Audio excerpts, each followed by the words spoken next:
Сайн байцгаана үзэгчдээ 7 хоног үрийн мягмар гарагт үзэгчдийн хаврт хүрдэг. Хууль таны амьдрал нэвтрүүлгийн машин дугаар эхлэхэд бэлэн боллоо. Тэгэхээр бид хууль таны амьдрал нэвтрүүлгээ аймгийн иргэдийн төлөөлөгчдийн хурлын дэргэдэх, гэмт хэрэгээс урьдчилан сэргийлэх ажлыг зохицуулах салбар зөвлөлтөй хамтран зохион байгуулдаг. За манай өнөөдрийн нэвтрүүлгийн зочноор аймгийн прокурорын газрын ял идлүүлэх ажиллагаанд тавих хяналт эрхэлсэн туслах прокурор, хууль цаазыг анхлах зөвлөх Харбаатрыг урьж оролцуулаад байна. За тэнд энэ өдрийн мэндүргэн. За та бүхэнд бас энэ өдрийн мэндийг хүргье. За өнөөдрийн байдлаар би прокурорын талаар нь товч мэдээлэл хийчихээ тийм ээ. За өнөөдрийн байдлаар аймгийн хэмжээнд 258 хэрэгт эрүүгийн хэрэгт дугаар авч бүрдгээд хэрэг бүртгэл мөрдөн байцаалтын ажиллагаа явуулж байгаа юм байна. За хэргийн өнгөөр нь ярил их нуршсан нуршуу болох бах. Тийм учраас хаана гэмт хэрэгүүлсэн талаар товч мэдээлэл хийчихье гэж бодож байна. За энэ 251 гэмт хэрэгээс мөрөн суманд 84, жаргалант суманд 2, цагаан уулд 1, алаг эрдэнд 8, ар булагт 20, түнэлд 12, бүрэн тотохт 8, аршаант 4, хатгал 9, ханх 1 гээд нутаг дэвсгэрийн харьяалаар нийлжээ тийм ээ тавчгаа.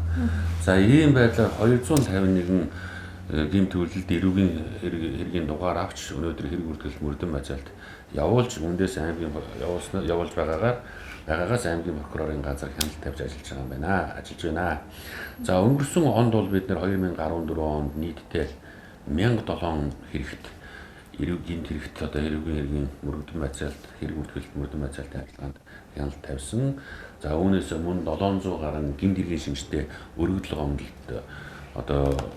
өргөдөл гомдлын хянал шийдвэрлэж хариуг одоо зохион нөхөж ажилласан байна.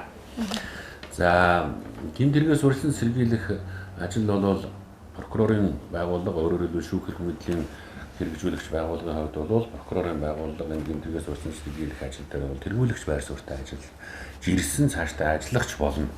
Өөрөөр хэлбэл гэмт хэрэгээс урьдчилан сэргийлэх ажлыг мэргэжлийн төвшөнд одоо зангидж удирдах ажлыг прокурорын байгууллага хариуцах ёстой гэж манай байгууллага үздэг. За энэ утгаараа бид нэр өнөөдрийн байдлаар зохион байгуулалтын арга хэмжээ авч ажиллаж байна. Юу гэхээр гэмт хэрэгээс урьдчилан сэргийлэх ажил зохиолох талаар 2015 оны 03 дугаар сарын 12-ны өдөр А4 03 тоот аймгийн прокурорын тушаал гарсан байна.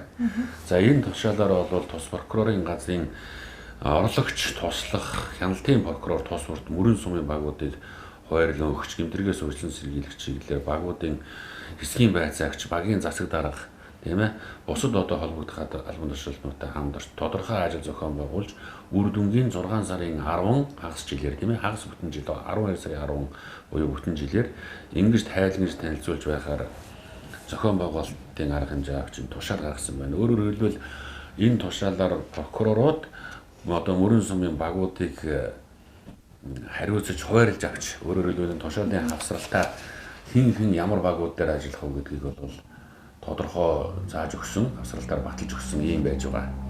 За тэгээ эннийхээ одоо энэ тушаалын дагуу одоо тухайн багуудын онцлог тэр багуудын нутаг дэвсгэрт байж байгаа аж ахуйн нэгж одоо зах зээл юу гэдгийг тийм ээ одоо зочид буудал, ванз, ресторан одоо согтууруулах зүйл одолдоалдаг цэгүүд ишнэ байдгийн энэ одоо болгоноор өөрөөр багийн тэр онцлогоос хамаарч тэн дээр ямар одоо гэмт хэрэгээс урьдчилан сэргийлэх ажлыг зохион байгуулж болохоор байна уу гэсэн хамтарсан төлөвлөгөөгөө гаргах. Өөрөөр хэлбэл аймгийн прокурор тэр хороогийн засаг дарга хороод хариуцсан хэсгийн байцаагч нар тийм ээ хамтраад одоо хамтарсан төлөвлөгөө гаргаж ажиллах нэ гэж энэ төлөвлөгөө гаргаснаар өөрөөр хэлбэл тухайн одоо багийн нутаг дэвсгэрт гарч байгаа гэмт тодорхой төрлийн гэмт хэрэгээс урьдчилан сэргийлэх. Өөрөөр хэлбэл урьдчилан сэргийлэх ажлыг оновчтой зөв зохион байгуулах гэсэн ийм санаа явж байгаа гэж ингэж ойлгох хэрэгтэй. Тэгээ энэ одоо хүмүүсүүд манай прокурорууд энэ гэмт хэрэгээс урьдчилан сэргийлэх ажлыг зохицуулж удирдах чиглүүлэх үүрэг хүлээхийн хажуугаар энэ хэвлэл мэдээллээр хийж байгаа ажлуудаа сурталчлах, олон нийтэд хүргэх маш түргэх энэ ажлыг бас давхар хариуцгаар ингэж зохион байгуулагдсан байгаа. Тийм. За таны хувьд бол яг энэ салбарт ажилладаг хүн ер нь ингээд гэмт хэрэг хүмүүс холбогдоо шүүхэр шийдвэрлэдэг яад идлээд байдаг тий. Яад идлээд байдаг энэ чинээгээр бас гэмт хэрэг буурах хандлага ирээд ер нь одоо аймагт гарч байгаа гэмт хэргийг бууруулахын тулд ямар ажлыг санаачил зохион байгуулбал зүгээр гэж бодож байгаа юм бол таны хувьд бас. За ер нь гэмт хэрэг гэдгийг бол хүн үлдэн тийм үү? Гэмт хэргийг хүн үлдэн. За миний нэг бодож санаж явдаг зүйл бол энэ гэмт үндсэн хууль болон бусад салбар хууль байна. Тэрэн дотроосоо бүр онцолж хэлэх юм бол гэмт хэрэгээс урьдчилан сэргийлэх тухай Монгол Улсын хууль байна шүү, тийм үү? Энэ хуулиудад заасан члэнгаар одоо энэ тодорхой төрлийн гэмт хэрэгээс за ер нь гэмт хэрэгээс урьдчилан сэргийлэх ажлыг бол төр олон нийт за аж ахуйн нэгж байгууллагууд хувь хүн одоо бүх субъектууд энд хамааралтайгаар ingоолж өгсөн байгаа шүү дээ тийм ээ. За энэ дээрээс нь мэрэгжлийн байгууллага өөрөөр хэлбэл одоо шүүх эрх мэдлийн байгууллага дээрээс нь хууль сахиулах одоо олон байгууллагууд байна тийм үү. Энэ олон байгууллагууд бол мэрэгжлийн төвшөндөө бол гэмтрээс урьдчилан сэргийлэх ажилд өөрөөр хэлбэл тодорхой одоо тэр юунуудыг судалгаа тэр гарч байгаа одоо хаана ямар гэмтэрэг үлддэг тийм ээ. Тэр одоо тэгээд цаг хугацаа, орон зай, тэгээд одоо сезонод байна шүү дээ тийм үү. За энэ бүхэл юмнуудыг одоо энэ харилцан шүтэлцээ энэ юмнуудыг одоо тодорхой судалгааны үндсэн дээрээс бол гэмт хэрэгээс урьдчилан сэргийлэх юм ажлуудыг зохион байгуулах үүрэг нь бол энэ байгууллагууд байж байгаа. Энэ үүрэг бол одоо эзээч одоо тасалдаж ийсэнгүү. Одоо аль социализмын үеэс өнөөдрийг хүртэл 80 90 жилийн түүхэнд энэ ажил бол явж ирсэн. Нөгөө талаасаа бол энэ гэмт хэрэг, гэмт үйлдэл санаа бодлыг одоо үүсэж байгаа энэ юм чинь бол одоо гэмт хэргийг хүн үйлддэг гэж өргөн хэлсэн тий. Тэгэхээр энэ хэн гэмт хэрэг үйлдээд байгаа юм бэ гэхээр энэ ямар нэгэн байдлаар одоо тухайн хүн болвол хууль эрх зүйн мэдлэг дутуугаасаа гадна тэр хүний суур хүмүүжил, суур боловсрол, тэр хүний хандлага тийм үү, тэр хүний төлөвшил, нийгэмд эзлэх байр суурь, өөрийгөө авч явах чадамж тэр хүний боловсрол мэдлэг тухайн одоо өөрийнхөө хэмжээнд гэгээрсэн төлөвшсөн байдлыг нөлөөлж байгаа гэж би үздэг байна. Өөрөөр хэлбэл бид нэр хууль дүрмийг бол хичнээн олон жил ярьсан гэвч одоо гэмт хэргийн гаралт бол зогсчихоогүй шүү дээ. Гаралт нь багасч тодорхой хэмжээнд багасч байгаа нэмийг бол үүсгэж болохгүй. Тэгэхдээ энэ гаралт бол зогссонгүй урдын хэвээр гарсаар л байна. Тэгэхээр нөгөө хүнтэйгээ ажиллах ажил гэдэг бол хоцрогдож байна гэж. Энэ нь юу гэдгийг гэхээр одоо хувь хүний зөв үзэл, зөв бодол, зөв тэмүүлэл өөрөөр хэлбэл нийгмийн гэгэрэл гэж энийг хэлж байгаа тийм үү. Тэгэхээр энэ юм бол одоо дутагдж байна. Өөрөөр хэлбэл Монголын уламжлалт сурганы хэлбэр хүнийг хүн болгож хүмүүжүүлэх, хүнийг амьдралын зөв зам дээр аваачих тийм үү. Бусдад одоо буруу ямар нэгэн төлөвшил тогтоод байгаа, буруу нэгэн ямар нэгэн сэтэл санаа орж ирээд байгаа энэ залуу үеэ бид нэр хүмүүжүүлэх, төлөвшүүлэх энэ юмнуудаар ялангуяа Монгол сурганы энэ юмнуудыг аргыг бол энэ залуучуудтай хэрэгжилж хүнээ сайн хүн болгож төлөвшүүлэх явдал дутагдaltaй байна л гэж. Нэг талаасаа бол энэ мэрэгжлийн байгууллагууд, төр захиргааны байгууллагууд, олон нийтийн байгууллагууд маш хуулиар хүлээсэн гэмтэрээс урьдчилан сэргийлэх ажлыг хуулиар хүлээсэн олон субъектүүд байна тийм. Мэрэгжлийн субъектүүд ч байна. Энэ бол мэрэгжлийнхаа төвшөнд ажлаа хийгээ явжээ. Нөгөө талаасаа бол тэр одоо сургууль соёлын газрууд байна. Энэ тодорхой хэмжээнд одоо гэгэрсэн боловсрсон хувь хүмүүсүүд байж байна. Нийгмийн ажилтнууд гэж олон байж байна. Энэ хүмүүсүүд бол хүнтэй ажиллах цаг болсон байна. Өнөөдөр бол дэндүү одоо бас нэг мөнгөний араас хөөцөлдсөн гэдэг юм уу одоо тэр хүний хэрэгцээ, хүний хүсэл, хүний шунал бол хязгааргүй шүү дээ тийм ээ. Энийг хөөж амьдраад бол хүн бол тэр өрөхгүй маа. Тэгэхээр өнөөдрийнхөө хөрсөн амжилтандаа сэтгэл ханж амьдраач тийм ээ. Өнөөдрийнхөө өөрийнхөө одоо хувь хүн өөрийнхөө потенциал боломжийг бол дайчилж ашиг орлоготой амьдрах асуудлыг би үүсгээгүй. Өөрийнхөө одоо тэр төвшөндөө одоо сайхан амьдралыг болгохын төлөө тэмцээ. Тэр өөрийнхөө хөрсөн төвшөндөө сэтгэл ханж амьдраач гэсэн нэг ийм одоо нийгмийн одоо массыг хамрагч хэлж болмоор тийм үзэл бодол надад байдаг байхгүй. Яагаад гэвэл сайн хүн гэмт хэрэг үлдэх. үлдэхгүй шүү дээ тийм ээ үлдэхгүй. Тэгэхээр хүнээ сайн хүн бол одоо бид нар бол хулгайч нар чи юм хулгайч чи гэсэн үгээр ингээл чичлээд идэг.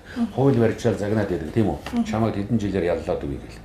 Эннийхээ хажуугаар нөгөө талаас энэ сүдээвний талаас тийм байдаг юм байна тийм үү? Процессын талаас шүүн таслах хэрэг бүрдэх мөрдөн байцаах шүүн таслах процесс ял оногдуулах хүртэл тийм үү?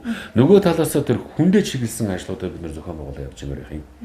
Энэ дээр би нийгмийн ажилтнууд одоо сум орон нутагт бол бүр 2-3-аач байдаг юм билээ. Аймагуудын төвдөөс аймгийн төвдөөс лидер байж байгаа. Энэ нийгмийн ажилтнуудыг энэ хүнлүү чиглэсэн ажлуудыг зохион явуулахад нь нэгдмэл удирдлага хэрэгтэй байна. Нийгмийн ажилтнууд хоорондоо ажлын одоо тийм мэдээллийн юугаа солилцдог, ажлын уялдаа холбоотой өөрөөр хэлбэл баг болж нэг хүнээс эхлээд нийт масс одоо бүргээр хэмжээний ажлыг зохион байгуулж хийгээсэй гэсэн ийм л бодол яваад идэг байхгүй. Тэгэхээр энэ бодлогын чанартай гэмтэргээс урьдчилан сэргийлэх ажил дээр бодлогын чанартай бид нар алхам алхмаар юм хийж авахгүй бол өнөөдөр гинтхэн хууль яриад чи ийм хэрэг гэвэл ийм одоо шорон яд идлээ шүү гэдгийг өнөөдөр яриад бол тийм ч их ач холбогдолтой зүйл биш. Ягаад гэвэл ард түмэн хүмүүсүүд бол ийм хэрэг төрлийн хэрэг үлдэх юм бол нэг тийм хэмжээний ял авна гэдэг бүгд мэдж байгаа шүү дээ. Тийм учраас тэр хүнлүүгээ чиглэсэн ажлыг зохион байгуулж энийг аймгийн гэмтэргээс урьдчилан сэргийлэх зохицуулах зөвлөлийн хурал дээр ч хэлдэг. Тийм хүнлүүгээ чиглэсэн ажлуудыг сум орон нутгаар явж байгаа тохиолдолд ч biz нийгмийн ажилтнуудыг дуудаж уулздаг. Өөрөөр хэлбэл багаар ажиллах хэлбэр ерөөсөй байхгүй нийгмийн ажилтнууд. Өөрөөр хэлбэл сурганы чиглэлээр багаар ажилламаар байна. Тэр хүмүүсүүд мэдээлэлээ солилцмаар байна. Суман дээр жишээлбэл сумын хурлын дарга гэмтэргээс урьдчилан сэргийлэх салбар зөвлөлийн дарга байж байгаа шүү дээ. Энэ хүмүүсүүд тэр нийгмийн ажилтнуудын ажлыг бас зангидж өгмөр байна. Зохион байгуулалтанд оруулмаар байна. Хэн юу хийж байгаа энд чиглэлээр өөрөөр хэлбэл хүний тархитлагаараа чиглэсэн юмнуудыг бол нийгмийн ажилтнууд энэ сурганы чиглэлээр юмнуудыг бол нэлээд сайн зохион байгуулж ингэж бид нар бол гэмтэргээс урьдчилан сэргийлэх ажил бол үр дүнд хүрэх юм аа, ахиц гарах юм аа. Цаашдаа алстаа бол энэ буурах тийм хэмжээний ажил болж үлдэх юм аа гэсэн ийм болнод явдаг юм да. За.